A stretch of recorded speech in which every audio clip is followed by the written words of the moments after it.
Salut les amis.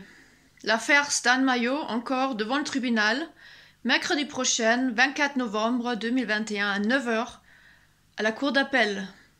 Donc j'espère que vous seriez là, chers amis, avec moi, dans cette affaire, encore une énième fois, qui veulent le mettre en prison pour association de malfaiteurs en vue d'un enlèvement de plusieurs mineurs, donc 3 mineurs pour les rendre à leur mère, Sandrine Gachadois. Toutes les preuves ont été là qu'un tel projet n'a jamais existé, seulement bon. On peut toujours prétendre que ça a été comme ça et on n'en parle pas des preuves, voilà. Parce que toutes les preuves sont là que c'était un projet d'enquête. Et donc vous pouvez voir tout ça. On avait fait une vidéo qui s'appelle Jeannette Seemann et Stan Mayo, le retour, où vous pouvez voir notre cas école de persécution judiciaire sur fond de rien. C'est vraiment sur fond de rien. Et je vais vous mettre l'intervention de Maître Danglion aussi, qu'il avait fait l'année dernière devant le Conseil constitutionnel, pour vous remettre en mémoire toutes les vices de procédure qu'il y a eu dans cette affaire.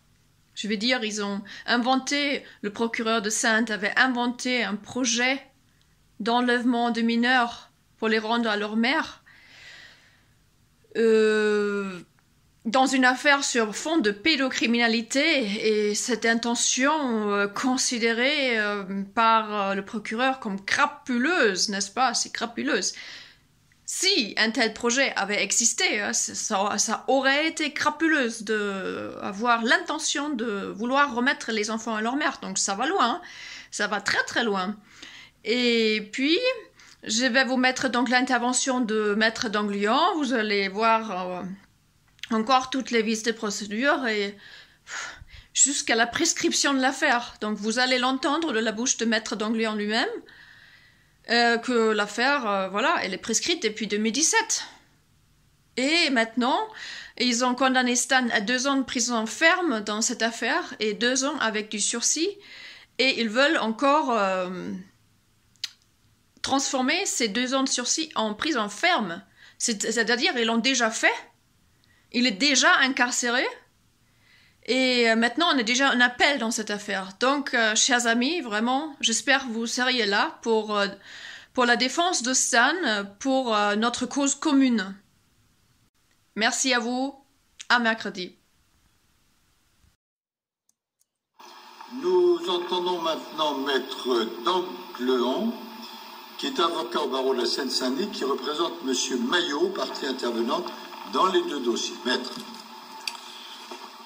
Monsieur le Président, Mesdames, Messieurs, les membres du Conseil constitutionnel, je représente une personne qui s'appelle effectivement Christian Mayo, plus connu sous le dénominatif Stan Mayo, et cette personne n'a rien à faire en prison.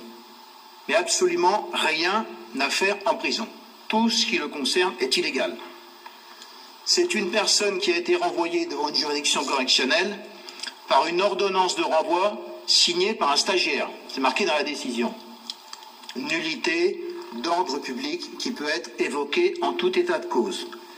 C'est une personne qui a été renvoyée devant une juridiction correctionnelle pour des faits qui n'étaient pas visés par l'action publique.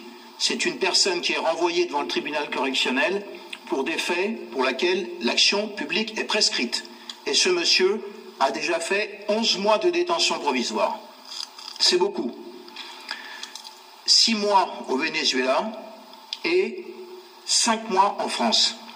Il a été d'abord jugé par défaut en France, ensuite il a été au Venezuela, extradé en France, placé en détention provisoire sur un mandat de dépôt, et ce monsieur ensuite vient d'être a de nouveau été déclaré coupable par un tribunal de grande instance à Saintes, 4 mois de prison, 4 ans de prison avec mandat de dépôt. Donc ce monsieur est dans une situation absolument invraisemblable. Et il n'est pas le seul. Et la décision que vous allez prendre, dans le meilleur des cas, elle permettra de remettre en liberté combien de personnes? 3 personnes, tout au plus, sur l'ensemble de la France, dont ce monsieur. Alors, ce monsieur, quel est son problème particulier? et qui peut être transposé sur quelques autres personnes. Cette personne a fait une demande de remise en liberté le 4 février 2020. Et au jour où il fait sa demande de remise en liberté, eh bien, il a en quelque sorte des droits acquis, puisque l'article 148-2 du Code de procédure pénale pose un principe: vous avez le droit de comparaître devant une juridiction dans les 2 mois, sinon interviendra une décision implicite qui va rétracter le titre d'incarcération et qui va ordonner votre remise en liberté. Et le 5 avril, 5 avril, 2 mois passent, pas de décision de la Cour d'appel de Poitiers. Le titre d'incarcération est rétracté, on le maintient en détention provisoire. Pourquoi? Parce que, entre-temps, le Parlement et le pouvoir réglementaire ont en quelque sorte bricolé un système qui a modifié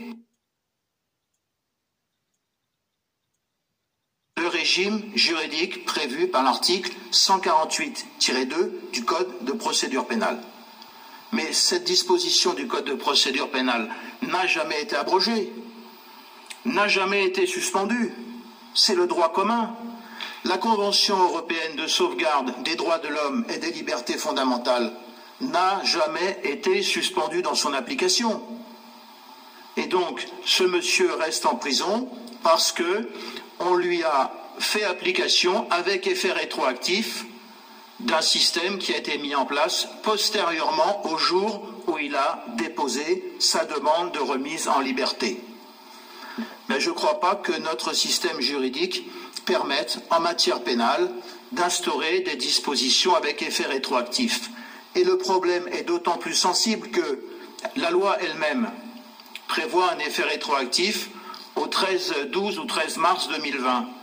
Mais dans les cours d'appel en province, on a étendu cet effet rétroactif.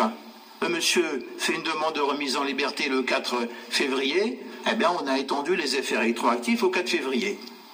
Donc c'est une situation anormale et spéciale qui nous rappelle ce qui s'est passé à l'hôtel Maurice à la fin du mois d'août 1941, au moment où le projet portant création des sections spéciales a été présenté aux autorités d'occupation. Dans cette situation, ce qu'il faut bien comprendre, c'est que vous avez un article 148-2 du Code de procédure pénale qui instaure un système de décision implicite. S'il n'y a pas de décision explicite de la juridiction saisie dans les 2 mois, décision implicite qui rétracte le titre d'incarcération, qui ordonne la remise en liberté. Cette décision implicite, sans juge, sans avocat, sans greffier, sans audience, pose pas de difficulté, puisqu'elle ouvre la porte vers la liberté. Ce qui pose difficulté, c'est le dispositif qui a été mis en place par le Parlement, la loi du 23 mars 2020, et les dispositions de nature réglementaire qui ont modifié ce régime juridique en instaurant une décision implicite qui reporte de 2 mois, d'un mois ou selon de 2 mois, la décision implicite prévue par l'article 148-2 du Code de procédure pénale.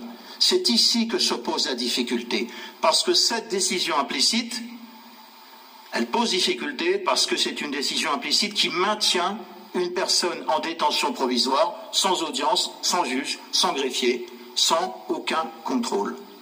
Voilà la difficulté à laquelle votre juridiction est confrontée. Était-il possible de mettre en place des dispositions de cette nature? Le pouvoir législatif pouvait-il donner un chèque en blanc au pouvoir réglementaire? Eh bien, nous estimons que non, parce que lui-même ne pouvait pas prendre une décision de cette nature.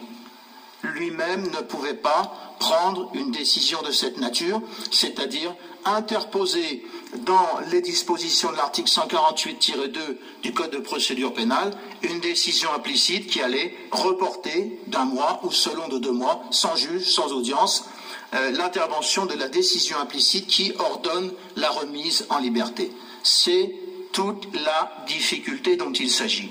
Alors dans cette affaire, bien entendu, les pressions sont importantes. On ne doit pas modifier, faire des vagues. Mais nous sommes dans une situation où des personnes, à cause de ce dispositif, sont maintenues illégalement et irrégulièrement en détention provisoire.